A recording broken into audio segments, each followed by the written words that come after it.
గట్టిన మద్దతు ఇస్తారు. ఓకే. ఇచ్చి అప్పుడు ఆడుకుంటారు వీళ్ళు. కాకపోతే వీళ్ళిద్దరినీ కూడా బీజేపీ దూరం చేసుకోదు. ఇప్పుడు మీరు అబ్జర్వ్ చేస్తే అవును. కాంగ్రెస్ శత్రువుల్ని అందరినీ కూడా బీజేపీ చేరదీస్తుంది. వాళ్ళ కష్టం నష్టం రాకుండా చూస్తుంది. చంద్రబాబు నాయుడు కాంగ్రెస్ తో పొత్తు పెట్టుకోకుండా ఉంటే కనుక కిందసారి సెట్ అయ్యేవాడు సీట్లు తగ్గినా కూడా. కాంగ్రెస్ తో పొత్తు పెట్టుకుని చేయి కాల్చుకున్నాడు ఆయన. ఈ దఫా ఏం చేస్తారన్నది చూడాల్సి ఉంది. వాస్తవానికి వీళ్ళిద్దరూ అటు కాంగ్రెస్ ఇటు బీజేపీ ఇద్దరికి మద్దతుదారులు కాదు. కాకపోతే జగన్ గారు కొంచెం పాజిటివ్ గా ఉంటారు. ఇటు అటు ఐఎన్డీఏలో కానీ లేదంటే ఇది ఎన్డీఏలో కానీ లేని వ్యక్తులు వీళ్ళిద్దరూ. అంటే ఇప్పుడు బీజేపీకి దగ్గరే పరిస్థితి అయితే కనిపించట్లేదు. రేపొద్దున్న వీళ్ళ సొంత కుంపటి ఎంతవరకు సక్సెస్ అవుతుంది ఒకవేళ పెడితే?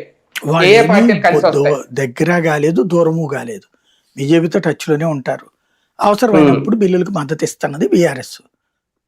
వీళ్ళు కూడా అంతే, ప్రతి బిల్లుకి మద్దతు ఇస్తారు. అవసరమైనప్పుడు ఇంతకుముందు అధికారంలో ఉన్నటువంటి 2019-24 మధ్యలో అన్నిటికి మద్దతు ఇచ్చిన వీళ్ళ కీలకమైనటువంటి బిల్లుల దగ్గర అడ్డం తిరిగారు కదా, యువతలకు వచ్చినటువంటి పరిస్థితి ఉంటుంది కదా. అది చాలా క్లియర్ ఉన్నారు. అంటే అప్పుడు కూడా కర్ణాటక లేదంటే తమిళనాడు ఇలా కొన్ని పార్టీలను కలిసారు కదా సార్ కేసీఆర్. అప్పుడు కూడా థర్డ్ ఫ్రంట్ అని. అది వేరండి, ఆ టైం మూమెంట్ వేరు, ఇప్పుడు అయిపోయింది.